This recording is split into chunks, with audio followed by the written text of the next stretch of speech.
Hello, I'm Waqar Rizvi, and this is Scope. In Yemen, Houthis have used a bomb-laden drone in an attack on a military parade in Aden, killing 6 troops and injuring several senior military commanders. The brazen move by Houthis proves their growing military capabilities. It also throws a wrench into what was hoped to be a peace process that was picking up pace since the Hodeidah ceasefire and prisoner exchange. To discuss all of that a bit further, we're joined now by Mr. Hussein al-Bukhaiti, who is a Yemeni journalist who is joining us from the Yemeni capital, Sana'a. We're also joined by Mr. Bara Shiban, who is a Yemeni activist speaking to us from London. And we're also finally joined by Obeidah Hitsu, who is a political analyst, and he is joining us from Istanbul. Gentlemen, thank you all for joining us. Bara, I'd like to start with you and get your reaction to this drone attack on this military parade. Well, I think as you mentioned, the problem of the attack, the timing will definitely have its impact on the the hopeful political resolution that was put in place. But I think the importance is that it's the first time that the Houthis attack this far to Al Anad Air Base, which is one of the biggest and major military bases in the country. Now there has been rumors about what has been caused as a result of this drone attack, but I think the significance is just the fact that they have been able to reach this far and target this military parade. Obeidah, you've been listening to our guests there. What are your thoughts on this attack and how much of an obstacle this would create for any peace? The fact that they were able to attack this particular parade and possibly kill I'm not sure if these reports are confirmed, but there are individuals who are very significant that were there who have been either killed or injured, including Yemen's intelligence service head and the governor of Lahej province. And so the Houthis must have had some intelligence about this meeting.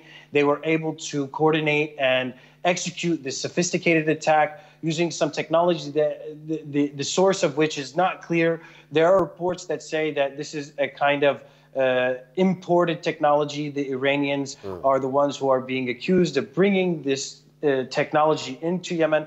The Houthis also claim that they might have the capacity to produce this domestically in Yemen. So this is taking the conflict to a level that we were not necessarily aware of in the past, that the Houthis have conducted attacks, cross-border attacks, let's say, and even attacks against Yemeni government troops and UAE troops, but this is one of the more high-profile ones. It was a very dramatic scene with the drone exploding right off the stage where they were giving this speech at a military parade. So this was a very dramatic act on behalf of the Houthis, and it definitely will cause all of the parties to think twice about the deals that were made in Sweden.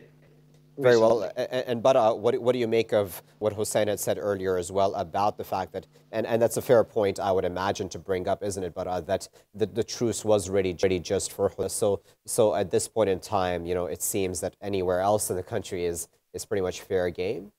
The redeployment plan is faltering very clearly. The humanitarian convoy that was supposed to head from Sana'a towards from the port of Hodeidah towards Sana'a, that was also blocked, and this time by the Houthis. So even in Hodeidah, the truce didn't hold. But the fact that they did attack a military base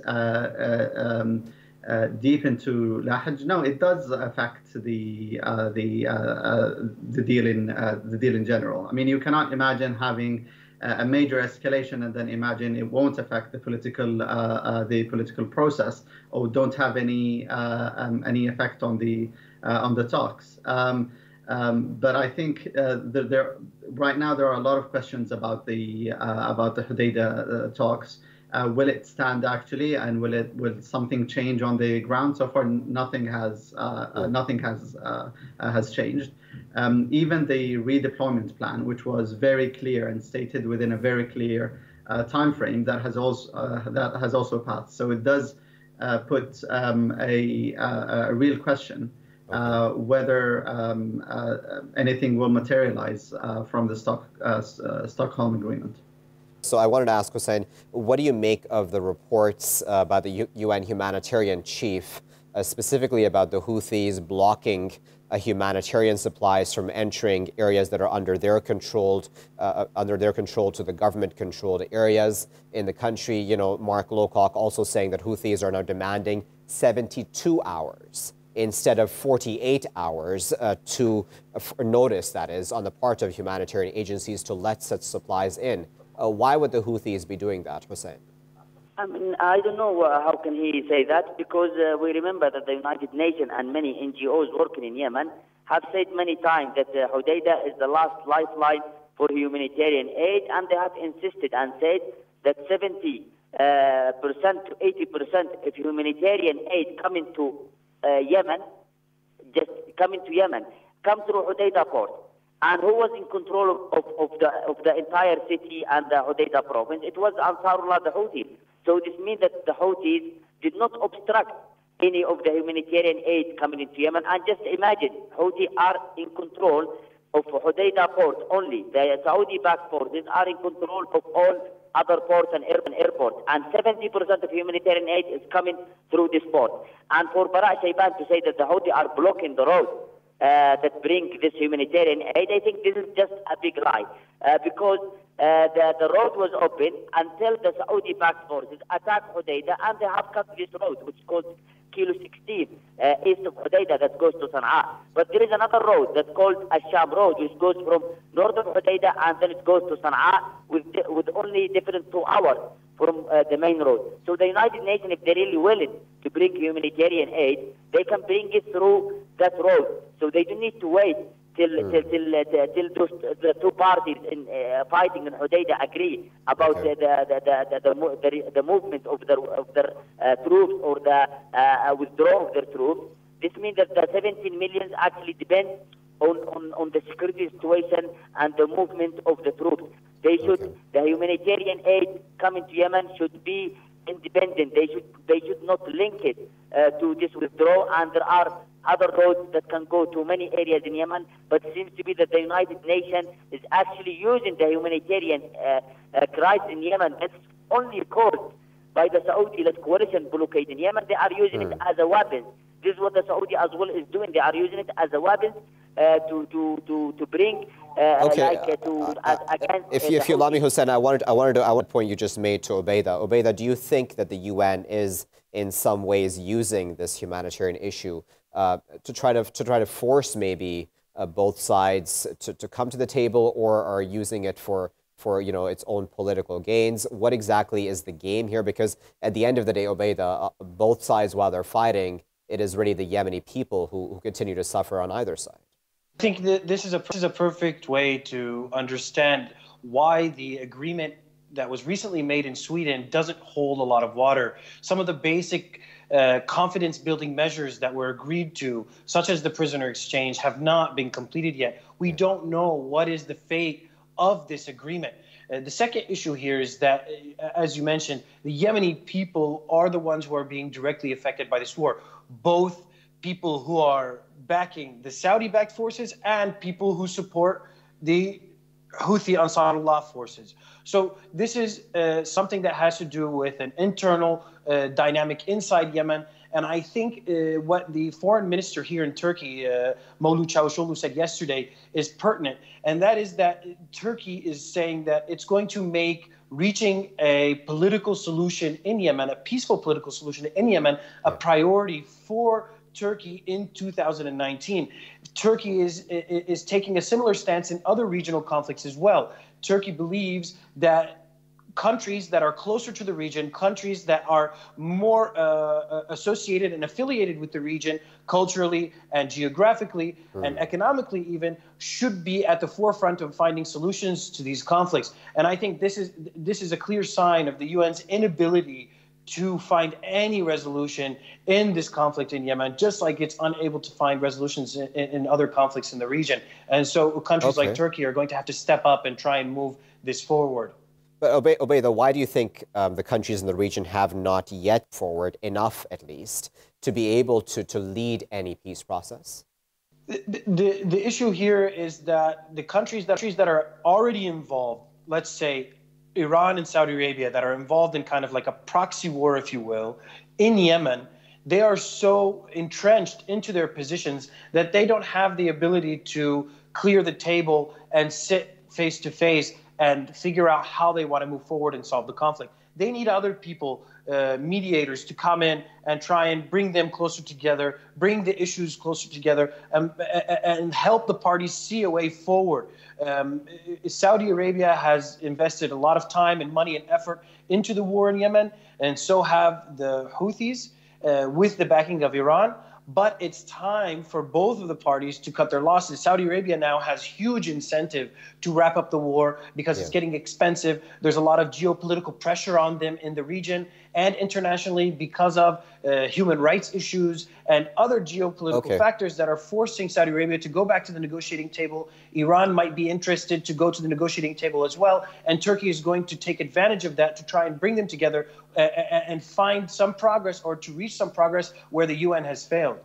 Okay, so let me put that point to Baraa then. But I think countries like Turkey or others in the region should come in and play a more leading role, because genuinely, if we're honest, the United Nations has not really succeeded in this regard. And as Obeidah there said, countries who may lie on either side of this conflict and who are entrenched in the situation possibly would not and are not at this point in time able to talk directly or to try to compromise with each other. Sure, but let me quickly respond to some of the questions that were imposed by Hussein al-Bukhaiti. Sure. First of all, the port of Hodeidah is the biggest port. So why there hasn't been more humanitarian aid or shipments to other ports? Basically because they don't have the capacity. The biggest port for it's almost now 2 decades has been the Hodeidah port. And only it makes sense that, and more than 70% of the population live in the north of the country. So that's why most of the humanitarian shipments will obviously go to Hodeidah. And that's why there was a peace plan for Hodeidah specifically. Now, for Hussein al-Bukhaiti to say there is another road, this is not part of the agreement. The agreement was to end the hostilities, and that's why they chose the UN convoy to move through the specific roads so that both sides can open up the roads and then do the redeployment plan, which is basically the new forces, the joint forces that were added that came recently by the Saudi-led coalition should withdraw to the south of the city, and the Houthis should come out from the city and leave to the north of the city. That was the plan, and it was the UN who accused the Houthis of theft of the humanitarian aid. This is not a report I brought from my own. But regarding your question about Turkey, I think there are no countries who are much invested into seeing a final solution in Yemen. Turkey, at the end of the day, does not have more of, I would say, a strategic alliance with the country. You could refer to it as a friendly country. It has some friendly relationships with Yemen over the last few decades, but it's not one of the countries that has huge investments. Yemen is not at the border with Turkey, so whatever happens in Yemen, it will affect Turkey. There are other mediators that I think can play a role. I mean, Kuwait could be a possibility, and they have announced repeatedly that they are willing to host peace talks. I think recently the European Union have been offering to host more rounds of consultations and peace talks. Yeah. So it depends, I think, on the specific country and whether there is a new view inside Turkey that they're willing to do something different. Very well. We're just going to go for a very short break, gentlemen, and we'll go back after this break with the rest of this conversation. Stay with us.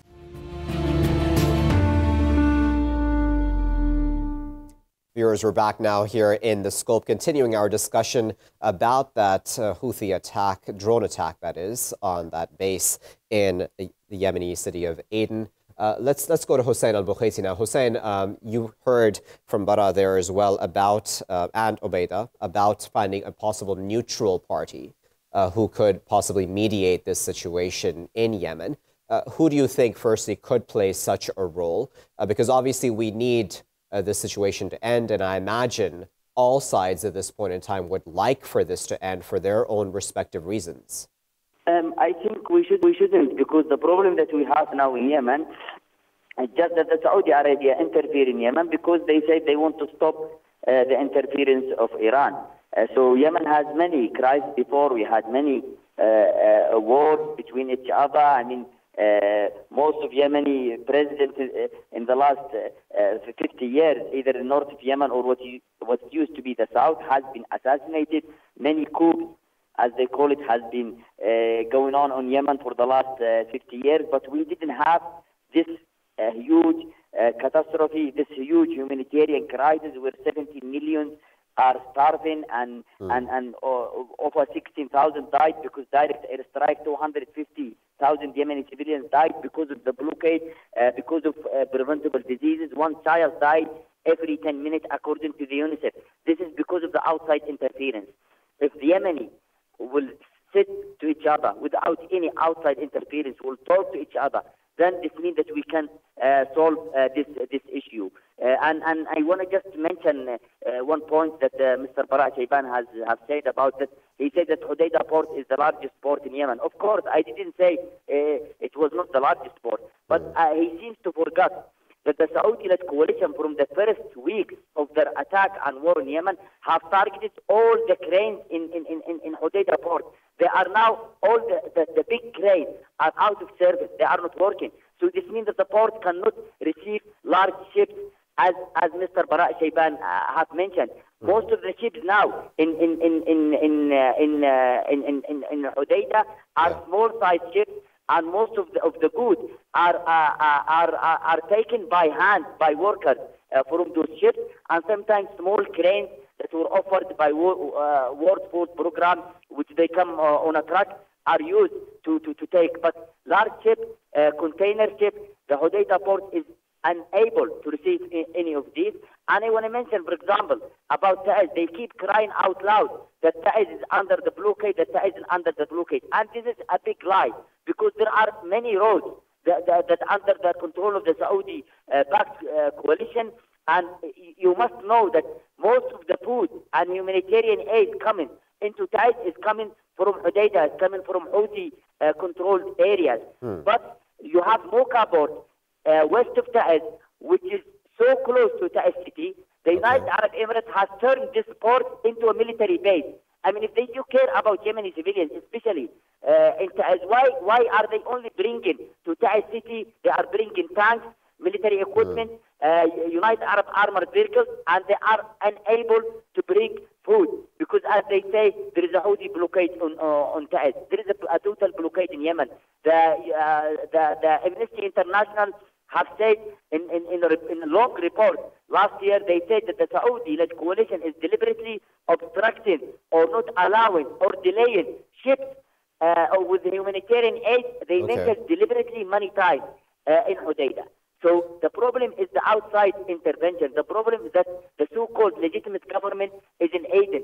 Okay, so let me, Hossein, because you've said, Hossein, because you've said this should be solved internally in Yemen by Yemenis themselves. I want to put that point to Obaida, because Obaida, I imagine it can be argued, listen, that the Saudi Arabia has an interest in the situation because at the end of the day, Yemen does border it. It's a neighboring country. So Yemen will need to learn to come to peace and to come to terms with the fact that Saudi Arabia does share a border with it, and neighboring countries naturally have a stake in the situation for stability in Yemen, don't they? I think that the issue goes beyond this because in reality, the tribes or the Arabs that live on the border between Saudi Arabia and Yemen are related and have family ties, and they have history. As Mr. Bukhaiti mentioned, there have been civil wars going on in Yemen for many decades, and this is driven by tribal ties and tribal relationships. And the Saudis have a direct role in affecting this conflict in the sense that they make alliances with specific tribes and specific groups of individuals. And this is how the conflict developed anyways after the coup and Ali Abdullah Saleh, who was overthrown. And of course, Obaida, I don't want to interrupt, but I would add that the Iranians obviously also have their alliances in Yemen too, don't they? So the Iranians have managed through their Islamic Revolution movement, have managed to kind of co-opt the Ansarullah movement. And this is what many observers and skeptics would argue, that the Iranians have co-opted the Ansarullah movement. The Ansarullah movement is actually a Zaydi movement, which is not necessarily a 12er Shia, Ithna Ashri Shia sect of Islam, but in this particular case, they have made a political alliance, the Zaydis in Yemen, they have made a political alliance with the 12er Shia who adopt this Islamic revolutionary kind of ideology. And so this is where the confluence comes in. Saudi Arabia is dominated by a very Puritan approach to Islam, and this is diametrically opposed to the Zaydi and Ithna Ashri approach, especially that of the Islamic revolution that's based in Tehran and is led by Khamenei. But nevertheless, though, that point that I'm trying to make remains, though, doesn't it? That regardless of the tribal and other possible religious factors that may be at play here, isn't the biggest factor, though, that for the Saudis, they would want stability on their border vis-a-vis Yemen? Yes, I think the Saudis, they have a legitimate concern about their stability, but at the same time, it seems, as Mr. Bukhaiti has clearly described, that the Saudis and the Emiratis may not actually be pursuing policies that bring safety and security to the people in Yemen. A perfect example is that which Mr. Bukhaiti described in Taz. And it really doesn't add up to me that there is not a road to get aid to people who have access to other services and other goods, but the critical food aid that's coming to Taz is not making it because it's being diverted or it's being blocked, or military equipment and military goods are being given the priority. So you can see how this confluence is creating this humanitarian crisis on the ground. Yemenis are not able to sit at the same table and discuss the issue, Yemeni to Yemeni, and the external influence and the external interjections by these regional players is making the situation much more complicated. All right, so but what make of what Hussein and Obaida there have said? As I put the point there, but to Obaida, certainly it's natural, isn't it, for the Saudis to want stability on their border, and of course he agreed. But then, what do you make of the various other factors that come into play here, be they tribal or even religious leanings? Well, I find it quite ironic that Hussein al-Bukhaiti mentions Taz, that he cares about all of the places he cares about Taz, where the Houthis have imposed a literal siege on the entire city for more than 3 years now. And they blocked even humanitarian aid. Even water was prevented coming in. Humanitarian aid workers who tried to bring in water were arrested, detained, and tortured, and that's according to Human Rights Watch own reports. So I find it quite ironic that that the situation in Taz was just quickly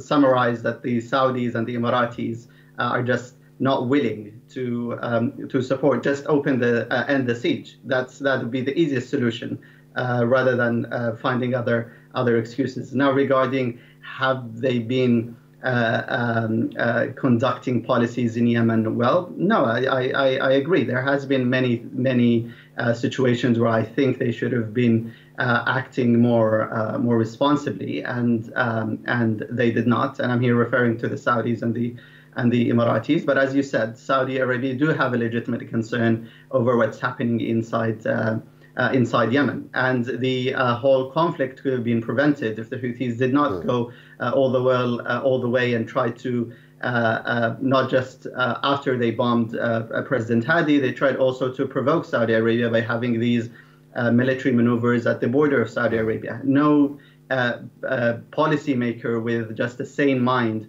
would do such a thing when your country is trying to move and plan a coming elections. And this is what we have been trying to say to the Houthis since day one. You cannot act irresponsibly and then imagine for other countries just to sit down and do nothing, when your messaging and your tactics and what you are doing is clearly saying, we are here to impose a threat against you. Okay. All right, gentlemen, the clock has gotten the best of us, so we'll leave that as our final word. But of course, we appreciate all of your insights and analysis. That was Bara Shiban, Yemeni activist, speaking to us from the British capital, London. We were also joined by Obaid Ahetu, political analyst, who is speaking to us from Istanbul. And finally, we were also speaking to Mr. Hossein al-Bukhaiti, Yemeni journalist, who was with us from the Yemeni capital, Sana'a. Now, viewers, as all of our guests spoke about this attack, this drone attack, that is, on this base, this Al-Anad base there in Aden, one of the largest in the country, is significant because it goes to show the military progress, if I may use that term, that the Houthis have made, the Ansarullah movement, but obviously also throws a wrench, as I said earlier in my introduction as well, vis-a-vis the peace process that many had thought begun in Stockholm and Sweden, but seemingly now has paused. We'll have to wait and see how all of this plays out in the middle. As I put the question to one of our guests, remain the impoverished Yemeni people who continue to suffer as these two sides continue to fight it out. We'll, of course, keep a very close eye on that situation in Yemen. Don't go anywhere, though. I'll be back after this short break with the next segment.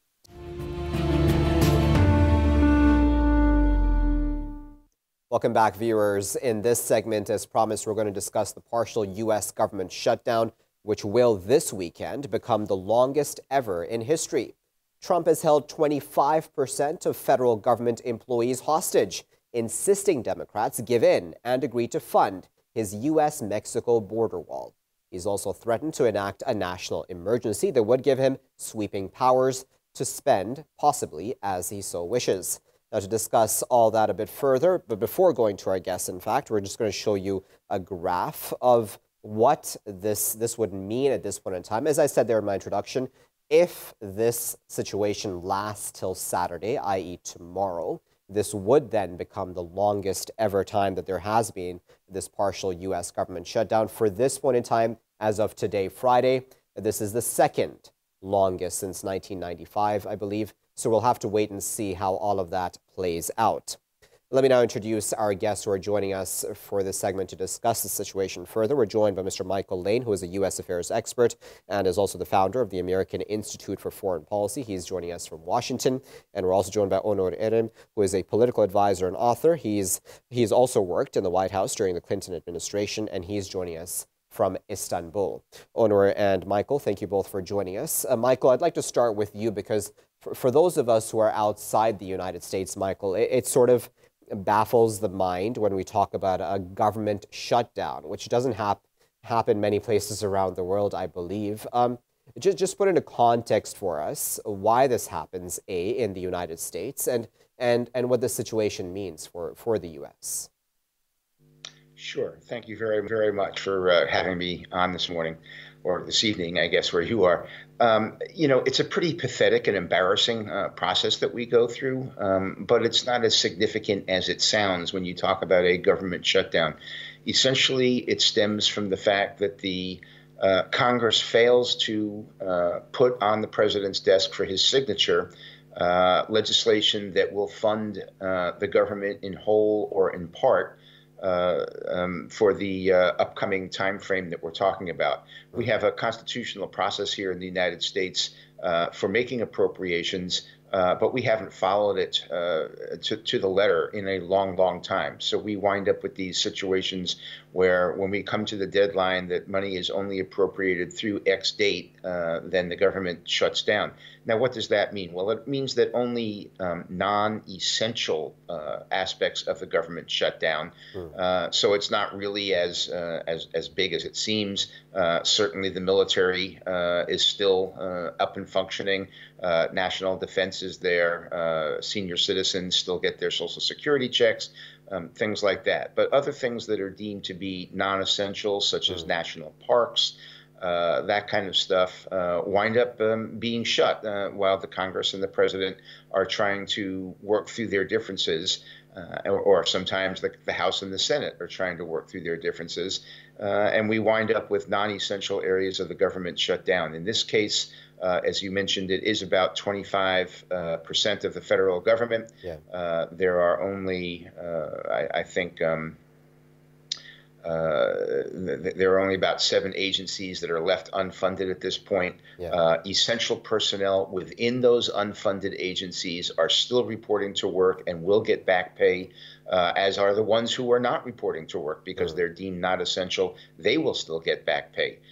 So it's sort of a foolish and ugly and embarrassing exercise that we go through every once in a while. Okay. Both sides will play chicken. All right, so Onur, I wanted to get your opinion on this because, as Michael there said, and as I said in my introduction, 25% of federal employees pretty much means 800,000 people, and specifically 350,000 of them are now furloughed, which is, just for our viewers' knowledge, a kind of temporary layoff. What do you make of that very real-world consequence of this political bickering that's happening? It is certainly.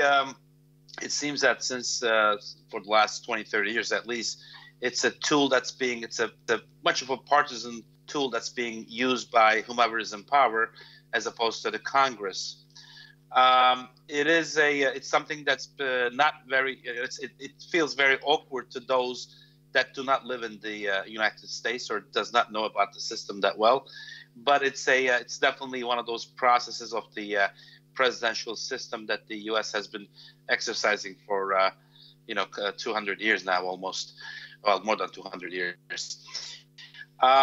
What is going on right now is, as we have seen in the past, since 1980, several times, as you mentioned, yeah.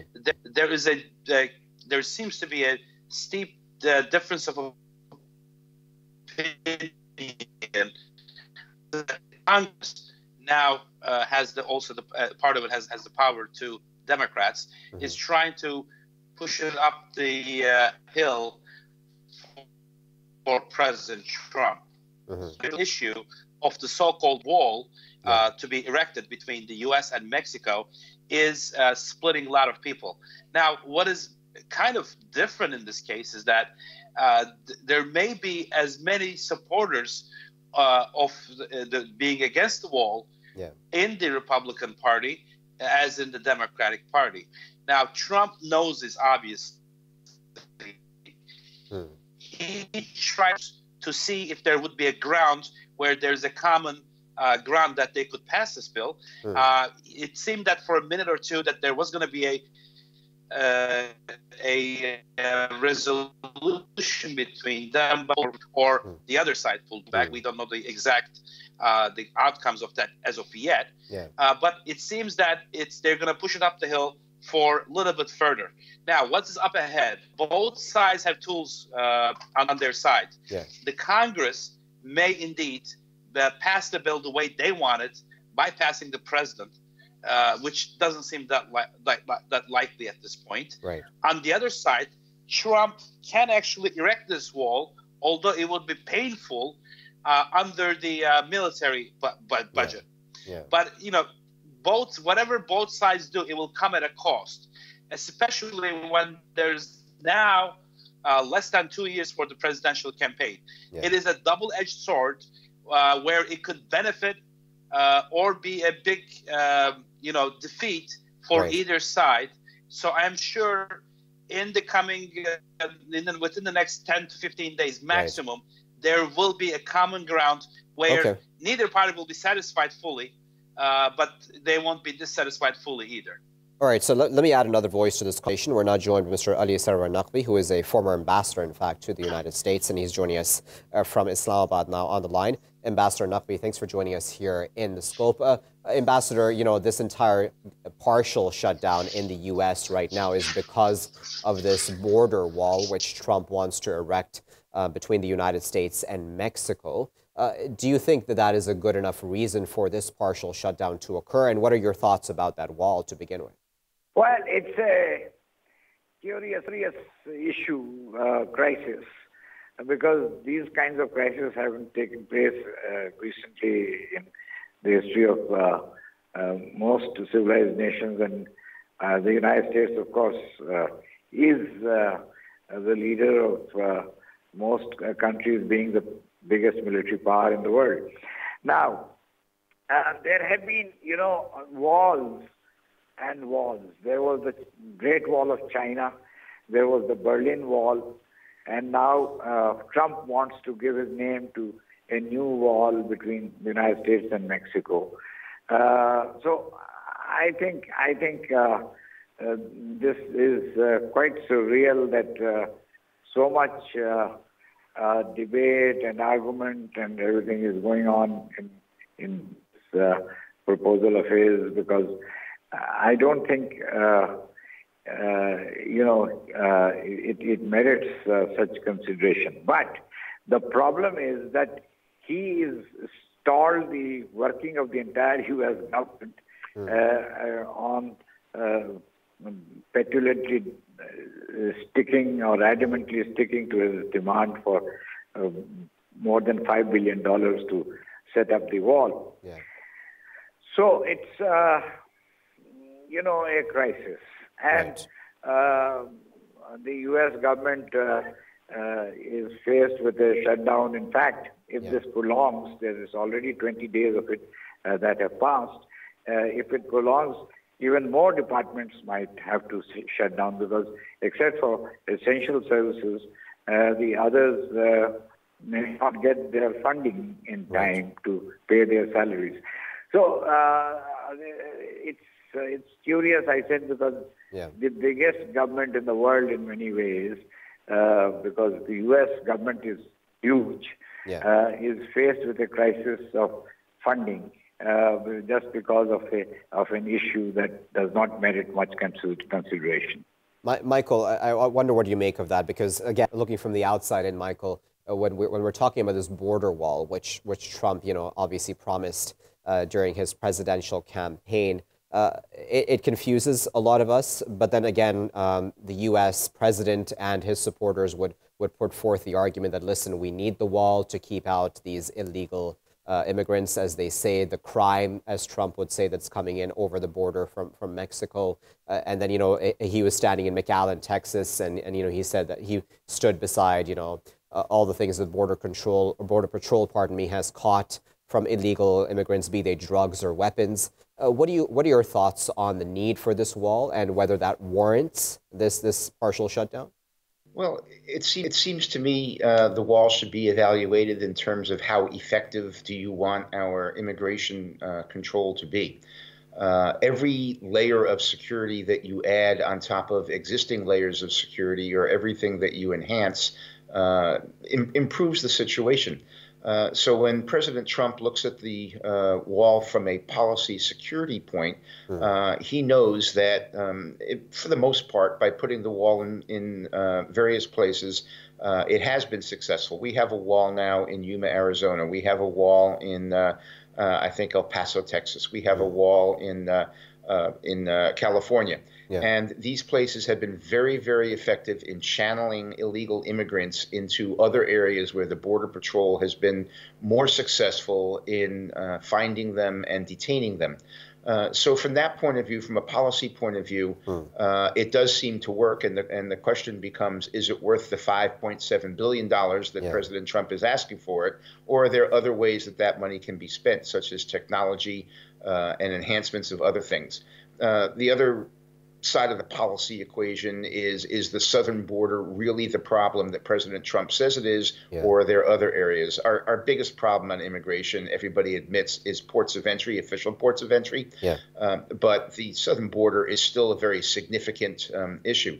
Flip just for a second to the political side. As the ambassador mentioned, President Trump did have this as the signature issue of his campaign.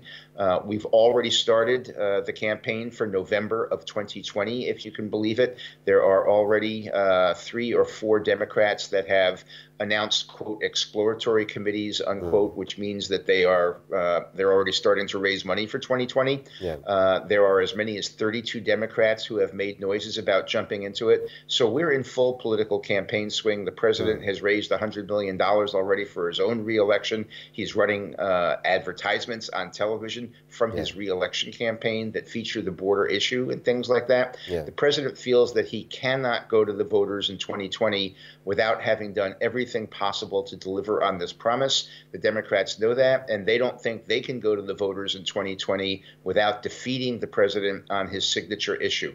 So the politics seems to have bubbled up and begun to overwhelm the policy issues on this particular thing. Okay, so then, Onur, the question then becomes, how far is President Trump willing to go to fulfill this campaign promise, do you think? There is talk now, Onur, of a national emergency being declared, something that Trump has now threatened a few times at the very least. At the latest, again, as I said, standing in McAllen in Texas. Do you think that he would enact a national emergency and send in the military to build this wall? Well, as we all have been experiencing how Trump acts and how Trump executes in his power for the last 2 years, it is almost impossible to determine what Trump will do next and how far he will go. But the point is, I think, is as the previous 2 guests have mentioned, there's a couple of underlying issues here. Number one, Trump made this quote-unquote wall a big issue during his campaign. So he does not want to go into the his re-election campaign, which I agree has already started, without showing this as one of his victory flags. On the other side, I think the underlying issue may be that Democrats about a year ago, well, maybe more than Democrats, wanted to see the solution, saw the solution. Let me go to Ambassador Naqvi. We seem to be having just a few difficulties with Onur's connection there. Ambassador Naqvi, if I could bring you in and ask you, do you think, especially from the time that you spent in the United States, that this is a lot of politics more than actual concern about security? Is this more just partisan politics, do you think? I can grant my other colleagues the argument that it is based on security concerns. But security concerns from poor immigrant Mexican workers and laborers is, I think, not a very justified concern. But if that be the case, then the approach should be more modern. I mean, walls were a thing of the past. Today we are in the technological age, and you can have shifting of people coming into your country. As it is, the U.S. has all kinds of very stringent entry laws. And they can further augment it. And as somebody just mentioned, I think that this money can be utilized for strengthening security. So that way, I mean, not $5 billion, but whatever may be required could be allocated for this purpose. So I think it's politics, but more than politics, it is just a kind of very simplistic, sticking or maintaining a position that Trump took in the election campaign. I mean, he has gone back on some of the things that he had promised, but that hasn't harmed him. His core constituency remains quite devoted to him. So I think a lot of politics is in it, but if he has to have it, then at what cost? Should it be at the cost of the economic stability of the United States, the governmental functioning of the United States, or should it be less than that? I think Trump should look for, as a statesman, as the President of the United States, he should look for a solution which is somewhat satisfactory to all, but does not push things to the brink. Very well. Michael, I'll give you the final word. And I wanted to ask you, in fact, about the U.S. economy, because the Federal Reserve Chairman, as you can imagine, Michael, has said a longer shutdown would obviously affect the U.S. economy as well. How much of a concern do you think that will be on both sides of this argument? The president's second signature issue is the economy. So I think if the economy starts to slow in growth or even stall, that in ways that are attributable to the shutdown, I think the pressure is more on President Trump as a result of that than it is in Congress, because the president is out there touting as part of the 2020 campaign that he has rebuilt and kickstarted the United States economy and things are fabulous. The Democrats, on the other hand, are talking about how the economy is not really that good, and if there becomes a slowdown and it confirms their political rhetoric, then they are politically in a better place than they would be if the economy continues. So I think an economic slowdown ultimately plays into the Democrats in Congress' hand. It depends really on how much that slowdown. Our economy is growing at over 3% a year. I believe the president will, for domestic political purposes, be able to tolerate a slowdown to somewhere in the high 2% a year. But if it goes much below that, then the pressure really gets on him to find a solution to that. But that's assuming that this is a long-term problem. We've had, everyone thinks this will be over by the end of January, one way or the other. We could be wrong. Indeed. We'll keep a very close eye on that. But of course, we appreciate your insights and analysis as provided to us here in The Scope. That was Michael Lane, U.S. affairs expert, founder of American Institute for Foreign Policy, speaking to us from Washington. It's very early in the morning there, so we appreciate, Michael, you getting up that early. Of course, we also had Ambassador Ali Sarwar Naqvi, former ambassador to the United States, speaking to us from the Pakistani capital, Islamabad. And we also had Onur Erim, who is a political advisor and author. He's worked with the White House during the Clinton administration as well, and he was speaking to us from Istanbul.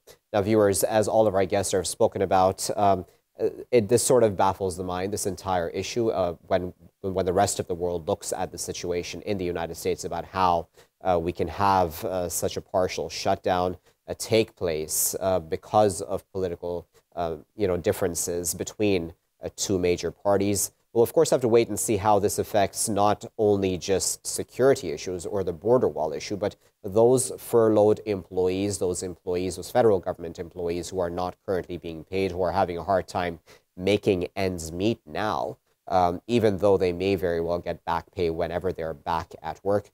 Again, like I said, we'll keep a close eye on this for here in The Scope, but that's all for this edition. I've been Waqar Rizvi.